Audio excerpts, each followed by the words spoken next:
பொதுப்பணித்துறை அமைச்சர்.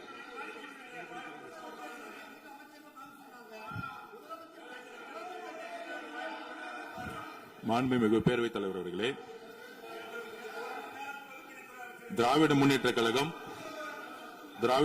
கழகம் முதல் நாளில் இந்த சபையுடைய மரபையும் பாரம்பரியத்தை பற்றியும் நமக்கு வகுப்படுத்தார்கள். அந்த மரபுப்படி எங்களுடைய தலைவருடைய வழியில் இந்த சட்டசபையுடைய நிகழ்வுகளில் நாங்கள் கலந்து கொண்டிருக்கிறோம். நேற்று எதிர்க்கட்சி தலைவர் பேசும்பொழுது எவ்வளவோ வார்த்தைகள் உண்மைக்கு புறம்பாக சட்டத்திற்கு எதிராக ஒரே நிமிஷம் பேசுறேன். சட்டத்திற்காக பேசும் பொழுது நாங்கள் அமைதியாக இருந்தோம்.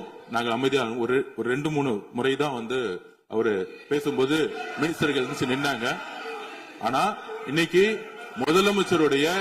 மாண்புமிகு முதலமைச்சருடைய முதல் உரை, கடந்த 4 நாட்களாக திராவிட முன்னேற்ற கழகம் முதலமைச்சர் ஏன் பேசலன்னு சொல்லிட்டே இருந்தாங்க. இன்னைக்கு பேச ஆரம்பிச்ச உடனே அவர் சொன்ன வார்த்தை பார்ட்டி ஃபண்ட் சொன்னார். எந்த பார்ட்டின்னு சொல்ல.